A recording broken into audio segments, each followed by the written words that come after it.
Pronto, manda.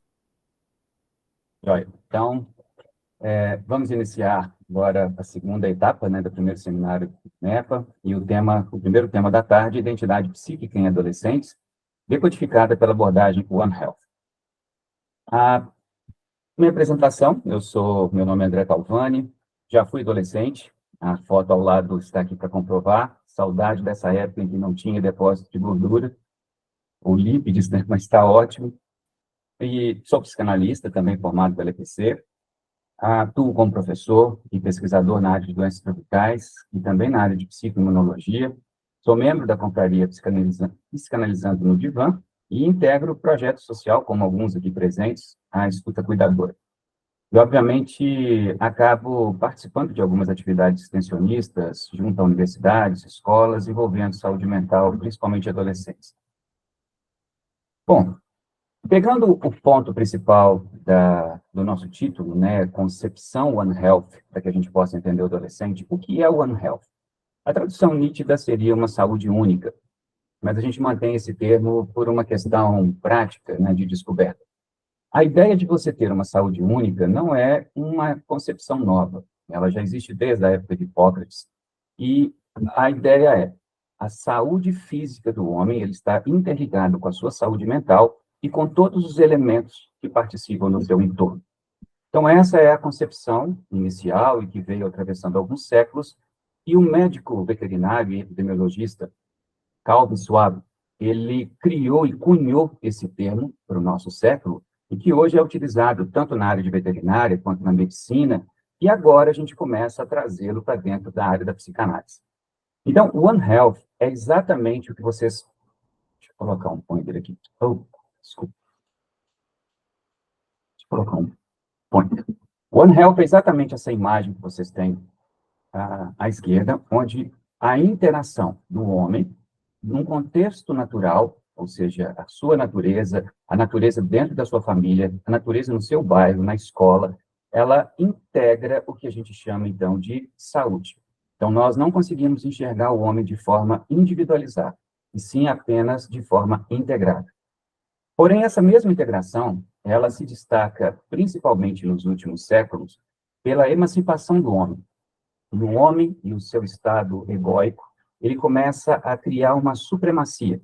E, ao criar essa supremacia, ele se coloca numa cadeia. Não é mais um sistema circular, onde todos são muito iguais, mas sim uma pirâmide. E o homem, estando nesta pirâmide, ele passa a interagir diretamente com esse ambiente. E a quebra dessa estrutura começa a provocar doenças. Doenças não apenas físicas, como a gente tem visto hoje com guerras, com as mineradoras, mas as doenças psíquicas. Então, esse é o ponto para que a gente possa entender o adolescente. Mas antes da gente chegar ao adolescente, e nessa concepção de uma integralidade de instrumentos, eu gostaria de pedir permissão para a gente iniciar o processo com base naquilo que nós iniciamos a nossa formação, que são as células. Então, todos nós passamos por essa estrutura, ainda na estrutura intrauterina. Então, uma célula, ela sempre carrega um padrão genético, mas essa célula, todos nós fomos um dia indiferenciada, ela precisa receber estímulos externos, estímulos do ambiente, estímulos no seu entorno. E esses estímulos, não importa para a gente agora, podem receber o nome de hormônios, fatores de crescimento, citocinas, isso para a gente não tem importância. O importante é que esses fatores não estão na dependência da célula, mas sim na dependência de outras células do seu entorno. Então, o fato dessa diferenciação acontecer para que uma célula possa se tornar uma célula de um músculo, uma célula do coração, uma célula do sistema nervoso central, ou uma célula que nos defenda ou que transporte o oxigênio, isso é necessário a integração social entre as células. Ou seja, o nosso primórdio já inicia um processo de integração e interação entre as células. Então, nesse mesmo sentido, quando a gente pergunta o que é um ser psicossocial, como que o homem se torna um ser psicossocial? Ele se torna também no mesmo processo.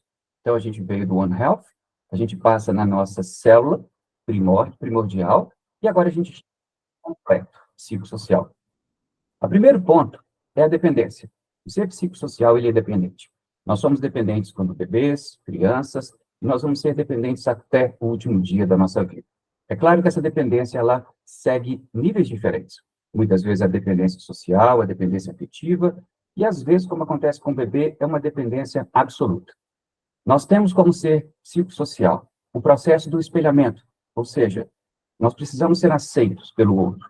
Com isso, a gente deixa o nosso desejo de lado, a gente abre mão do nosso desejo para completar o desejo do outro, e assim ser parcialmente aceito. E este padrão de espelhamento, ele muitas vezes gera um quadro de padrão social. E o que é o padrão social? Todos devem ser iguais. Se não for igual a mim, então não serve. E a gente acaba excluindo. E aí nós começamos a nos aproximar do nosso elemento principal de hoje, que é o adolescente. Então, quem é o adolescente? O adolescente, então, é alguém, ou uma estrutura, que começa a se diferenciar dos demais num determinado momento da vida, num determinado ponto de transição de sua formação psíquica, e isso causa um incômodo. Um incômodo, principalmente, no ser humano adulto. Porém, o ser humano adulto, ele não rejeita sempre aquilo que é diferente do seu padrão. E esse é um ponto para a gente, inclusive, refletir. Quando é que ele não rejeita o diferencial na sociedade?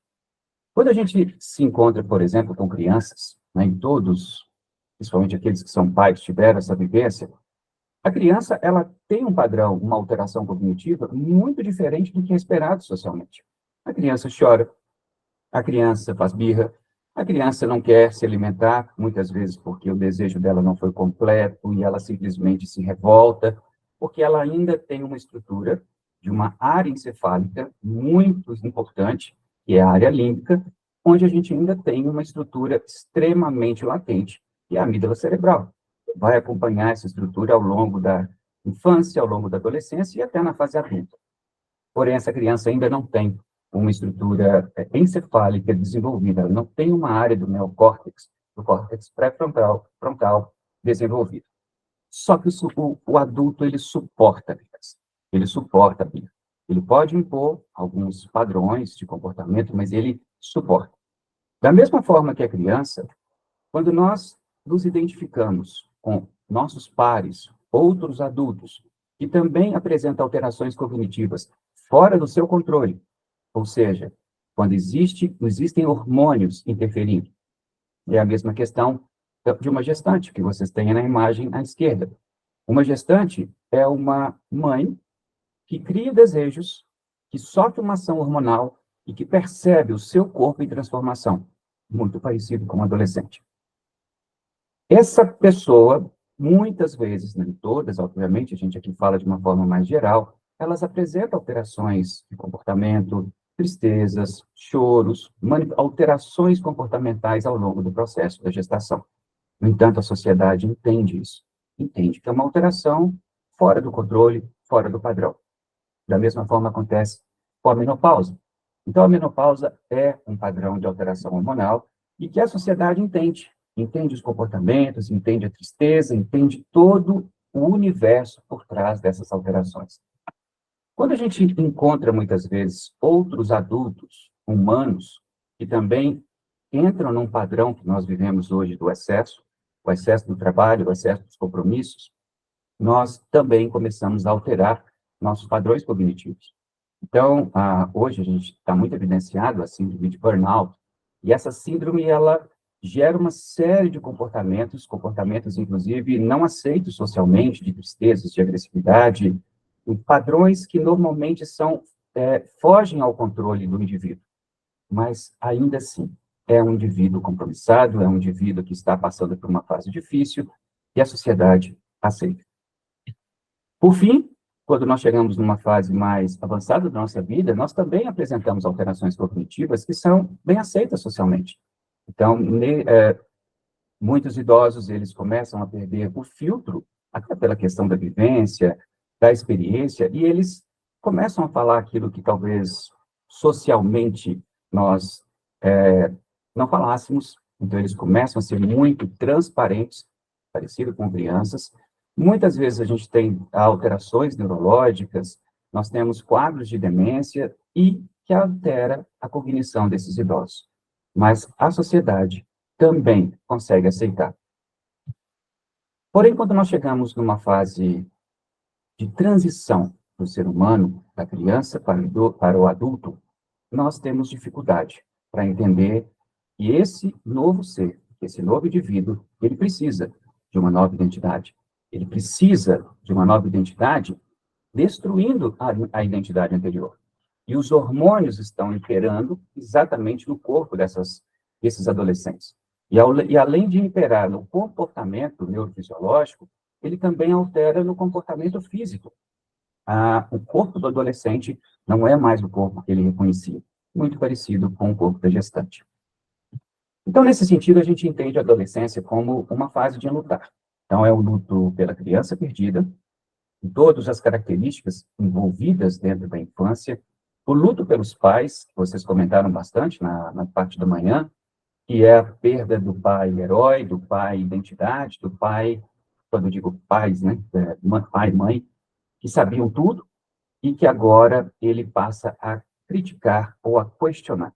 O adolescente é o ser questionador. E ele precisa ser questionador. Como desenvolver uma nova identidade se você não questiona? Isso é o que nós pedimos para a sociedade hoje. Como você ter uma compreensão, por exemplo, política, se você não for uma pessoa questionadora? Aí você apenas segue o bando. Voltamos à ideia das ovelhas. Então, o adolescente é a ovelha negra. E ser a ovelha negra é muito importante, porque ele precisa se diferenciar para encontrar a própria identidade. Nesse contexto, ele ainda vivencia uma releitura do ético. Ele passa a entender e a viver aquilo que foi dito e proibido na infância, e ele continua a entender que ainda existe alguém que me castra, alguém que estabeleça a ordem para a minha existência.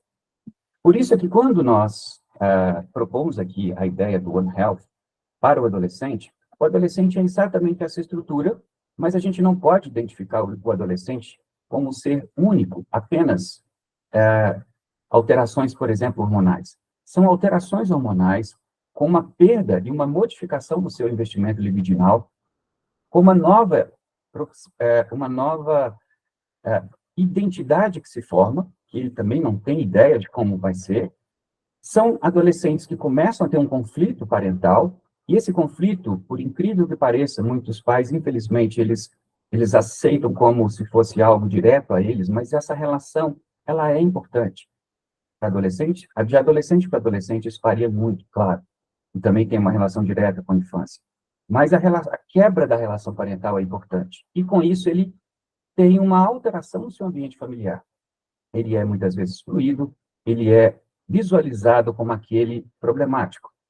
Existem as angústias, que também contemplam todo esse contexto do One Health. Essas angústias são desde o aspecto afetivo, porque os hormônios, principalmente sexuais, eles passam a prevalecer, e esse adolescente, ele inicia o processo da paixão, da identificação com o seu próximo no contexto afetivo, e ele tem também as angústias profissionais. Para o adolescente, uma das piores perguntas que se faz é: o que você será quando crescer? Qual é o curso que você pretende escolher, por exemplo, ao final do ensino médio? Então, essas perguntas são perguntas quase agressivas para alguns adolescentes. E, obviamente, tudo isso gera uma transformação física e psíquica. Então, não é possível entender o adolescente se nós não contemplarmos todas essas estruturas e outras mais, que eu não consegui trazer aqui, como, por exemplo, atividade física, dieta. Hoje, nós já temos várias publicações mostrando que a atividade física e a dieta, no processo do desenvolvimento do adolescente, altera a massa encefálica desse adolescente e propicia maior ou menor desenvolvimento e interação psíquica. Então, a gente chega a esse ponto. Por que uma ex-criança tão bem aceita, tão bem acolhida, agora em transformação, causaria tanto estranhamento? E estranhamento a quem? Essa imagem talvez possa entender um pouco a nossa ideia. A dependência, esse estranhamento, de uma forma geral, ela acontece com o jovem adulto. Tanto jovem quanto adulto. Mas esses indivíduos já têm uma dependência. Desculpa, já têm uma independência. Lembrando que o quadro da dependência ele vai existir ao longo de toda a nossa vida. Mas aqui já existe uma dependência social, uma dependência econômica. Quando nós pegamos o bebê, quando nós pegamos uma criança, existe uma dependência, e o adulto sabe disso, e essa dependência ela está atrelada a um controle. Quando eu controlo, eu consigo manipular. A mesma coisa acontece com o idoso. Por mais que esse idoso tenha uma independência financeira, mas ele começa a ter doenças, ele começa a ter uma dificuldade na locomoção, e ele vai precisar do adulto. Então, o adulto, de novo, o enxerga como um ser de sua dependência e de seu controle. Porém, quando ele enxerga o adolescente é uma estrutura que já tem uma parcial independência. O adolescente, muitas vezes, ele não tem a independência financeira. Mas se você soltar um adolescente no mundo, ele pode sobreviver. Infelizmente, ele vai roubar, ele vai fazer de tudo, mas ele vai conseguir sobreviver para se alimentar. Uma criança e um bebê já não conseguem. Então, o adolescente, ele é, sim, uma fase de transição para o adulto. E isso pode, talvez, incomodá-lo, isso pode causar um distúrbio. E esse distúrbio, muitas vezes, vem da estrutura paterna. Os pais, muitas vezes, como nós comentamos mais cedo, os pais aqui não entrariam como vilões, eles são vítimas. Os pais, na verdade, não tiveram uma preparação, eles não tiveram um manual de regra para lidar com o adolescente, muito menos com a criança e muito menos com o bebê. Nós não temos nenhum manual de regra para lidar com os nossos idosos. Então, esses pais, eles trazem na relação que inicia com esse ser em transformação, um desejo de retorno à adolescência. Muitas vezes é um desejo inconsciente. Ele enxergar aquela vivacidade, o corpo perfeito, a energia que o adolescente tem e dizer, ele tem tudo e eu preciso mantê-lo. Existe uma transferência de desejos. Por mais que a gente entenda que os pais eles querem o melhor para os filhos, mas os pais muitas vezes transferem para os seus filhos adolescentes, como transferiu para o bebê, como transferiu para a criança, seus próprios desejos. E agora, alguém na plena construção de uma nova identidade, talvez não deseje o mesmo desejo dos pais, o que é muito produtivo, isso é muito importante para o adolescente. E o pai, finalmente, ele tem a perda do controle da infância. Quando eu não consigo mais controlar, quando não é mais alguém que me respeite, porque agora ele tem um corpo físico, ele tem uma energia, e ele já está naquela fase de quase uma separação. Isso gera o medo nos pais. E o medo, muitas vezes, ele propicia a geração da raiva. E a raiva, ela acaba subjetivando num processo de agressividade junto aos adolescentes. Agressividade não necessariamente física, mas agressividade de palavras, agressividade, muitas vezes, na discussão do dia a dia. Muitos pais acabam expondo esses adolescentes no contexto social, e o social aqui entenda-se principalmente família, nos almoços de domingo, ou muitas vezes quando há uma festa familiar, há sempre uma exposição de algumas características do adolescente. Olha o tamanho do pé, olha como é que está desengonçado, olha como é que cresceu. Isso não é bom. E em muitos casos acontece uma inversão dos papéis. Então, muitos pais, eles passam a estabelecer um cabo de guerra com esses adolescentes, o que é péssimo, porque pai é pai. Quando eu falo pai, obviamente, os pais, né, pais e mães. Mas o papel do pai é o papel de educar, o papel da mãe é o papel do afeto, e a ordem e esse afeto precisam interagir. Você não pode entrar em conflito, em cabo de guerra. E muitas vezes acontece o oposto. São exatamente os pais, discutimos um pouco pela manhã também, que acabam se aproximando do adolescente na condição de adolescente. Então, esses papéis começam a se misturar, e isso acaba tendo uma sequela, acaba tendo um aspecto ruim. É muito importante o estabelecimento do que é ser pai e mãe, e o que é ser amigo. Então, esse ponto é um ponto que a gente pode posteriormente discutir, mas esse é um ponto muito importante. Quando existe esse conflito, ou seja, quando o ambiente está conflituoso, as pessoas não conseguem enxergar o que está acontecendo no entorno. Hoje pela manhã foi feita uma pergunta de como que eu conseguiria me aproximar do adolescente em termos de diálogo, em termos de aproximação. Se alguém não sair do ambiente do conflito, nós não conseguimos enxergar o que está acontecendo. Numa guerra, um soldado ele não consegue fazer uma distinção entre uma rosa, entre um pássaro e entre um corpo caído, ensanguentado, porque ele está buscando, naquele momento, a sobrevida. Ele precisa viver, e ele está com muito medo. Então, alguém precisa sair desse ambiente para conseguir enxergar o contexto e conseguir se aproximar de alguma forma do adolescente. E a difícil missão dos pais, isso serve inclusive para a infância, é suportar a angústia do adolescente e suportar a frustração que essa fase de transição traz. E a gente faz isso, como pais, por amor. Suportar não significa que o pai e a mãe precisam ser contemplados com amor, com carinho, mas eles precisam estar ao lado. Permitir que o adolescente passe por esse momento. Porque esse momento passando, tudo muda lá na frente, como a gente consegue ver hoje em algumas famílias. E, utilizando a concepção de Winnicott sobre o ambiente suficientemente bom para uma criança, a gente traz a concepção dele dentro do padrão do One Health para os adolescentes. Então, o que seria um ambiente suficientemente bom para o adolescente? Em primeiro lugar, o equilíbrio parental. É necessário ainda manter a castração, a ordem, mas, ao mesmo tempo, nós estamos com um indivíduo em transformação, em independência. Então, é necessário que exista permissibilidade. Esse papel é muito importante dentro do ambiente familiar. A construção do discernimento, ele é fundamental. É fundamental que os pais acompanhem os seus adolescentes. Eles ainda não têm independência total, mas este acompanhar precisa ser com liberdade. E o respeito às diferenças, tanto culturais quanto geracionais. Não existe mais a frase de, na minha época, era assim. O meu pai, o meu avô, isso era na época deles. Hoje nós temos um novo contexto social, um novo contexto ambiental, então nós precisamos nos adequar para que a gente possa responder e melhorar a qualidade de vida dessa nova geração. E aí algumas frases chegam à clínica, inevitavelmente, como os meus pais esquecem que eles já foram adolescentes. Essa é uma frase que muitas vezes chega no contexto da raiva, e muitas vezes eles dizem, eu não sei o que eu desejo ser como profissional, mas eu sei que eu não quero ser igual aos meus pais. Quando eles dizem que eles não querem ser iguais aos pais, isso não implica em falta de afeto, em falta de amor. Isso implica em um pedido, em um grito de liberdade.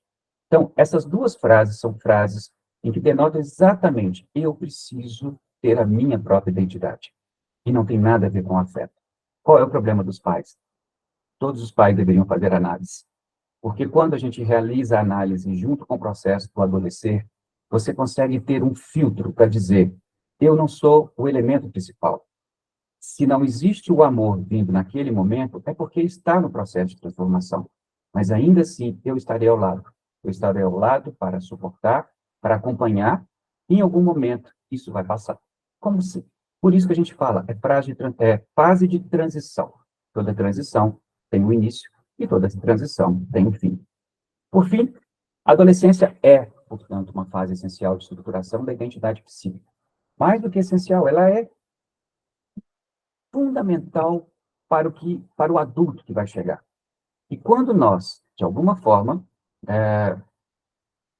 permitimos que, por exemplo, essa imagem, essa tela de Salvador Dalí, ele contempla muito essa imagem, né, do renascer. É um casulo. O adolescente ele está num processo, um casulo, e ele precisa sair diferente. Ele precisa sair não criança. E ele precisa entrar na fase adulta completa. Então, todas essas partes de angústia, de sofrimento, de frustração são necessárias durante o processo da adolescência. Então, ela é fundamental. Mas, quando isso é negligenciado, existem consequências que muitas vezes nos séculos passados, né, bem trazido inclusive pela Luciana mais cedo, talvez não tivesse acontecido. Mas hoje, quando essa fase da adolescência ela é negligenciada, inúmeros processos acontecem. É claro que a gente não vai abordar esses temas, mas aqui são 3 revisões científicas e 3 artigos publicados nos últimos anos, 2017, 2011 e 2023. Todos eles com o tema adolescente. Todos eles tentando buscar o termo negligenciamento. E todos trazendo impactos importantes na saúde mental, não apenas em um continente, mas são trabalhos de diferentes continentes. Então, isso é muito sério para a geração futura. E aí, terminando a nossa conversa, a nossa troca, é exatamente o ponto que o Sandro Cavalotti trouxe mais cedo. essa é a ideia, esse é o momento para a gente discutir. É necessário realmente uma clínica voltada para adolescentes? Como que nós vamos enxergar a adolescência nesse momento? A adolescência, ela é um fenômeno moderno. Luciana trouxe na apresentação dela, por exemplo, é um fenômeno pós-guerra. É um fenômeno que no passado ele foi negligenciado e hoje a gente consegue enxergar o adolescente como as populações passadas não enxergavam, ou ele é simplesmente uma parte da ontologia neurobiológica. Ou seja, é um ser que, que recebe uma pressão hormonal, que recebe uma pressão neurológica, no desenvolvimento neurológico, e agora a gente precisa lidar com isso. Independente desses dois pontos, que são pontos, inclusive, bastante polêmicos para a gente discutir, é importante a gente entender que o manejo clínico baseado para adolescentes, ele precisa ser baseado na singularidade. Não existe um adolescente igual ao outro. Não existe uma estratégia única para os adolescentes. Então, hoje, nós colocamos o adolescente dentro desse contexto do One Health. Não há como tratar, não há como acolher o adolescente, né, de todas as bases, de todos os elementos que o circundam. Então, essa é a ideia principal.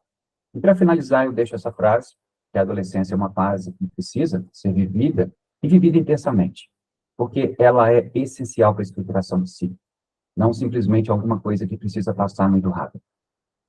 Deixo algumas fontes já das imagens que foram retiradas. Agradeço a atenção de vocês, agradeço a atenção do psicanalista Sandro Cavalotti, que tem nos acompanhado junto ao NEPA há mais de um ano, né? Ele disse desde março, abril, mas alguns aqui já estão do curso de adolescente há algum tempo com ele. Agradeço aos colegas, porque, de fato, é impossível a gente chegar a toda essa riqueza de informações sem as trocas. São trocas, muitas vezes, de quem atende, são trocas de quem traz os elementos importantes dentro da própria casa, da própria família, e a gente vai construindo juntos esse pensamento. Deixo agradecimento ao professor e psicanalista Fabrício, a extensiva à EPC, a Escola de Psicanálise de Curitiba, que, na verdade, abarcou a ideia do NEPA, tem nos acompanhado e sempre nos apoiou de forma fantástica. Então, é um agradecimento a todos da EPC. E é isso. Agora eu fico aberto a... Agora não, né? Agora a gente vai para o próximo. Daqui a pouquinho. Muito obrigado pela atenção de vocês. Nós que agradecemos, André. Eu acho que é isso que faz o NEPA ser tão rico. A gente não tem como focar um tema apenas por um viés, por uma visão, por uma perspectiva. A gente tem que olhar pela estrutura biológica, a gente tem que respeitar os nossos colegas de outras abordagens psis, dentro de uma ética, dentro de uma responsabilização, dentro de uma construção em que todos podemos fazer juntos, né? E eu acho que se Freud não é imaginável, eu falo isso o tempo todo, Freud não tinha como dizer o que é isso. E se a gente não olhar para isso, e daí isso, Freud, e isso também aparelho celular, a gente não tem como observar como vão ser as próximas gerações, a gente não tem como observar como essa construção ela é extremamente importante para a gente criar novas formas de acolhimento, né? Então, uma visão dessa, igual a que você trouxe, ela vai além do que a gente imagina como psicanalistas, futuros psicanalistas, psicólogos, psiquiatras. É algo que precisa vir para um debate público. É algo que precisa ser construído numa base social. E os atravessamentos são gigantes, né? Quando a gente começa a falar sobre isso. Tanto do adolescente quanto dos pais, né, de uma forma geral.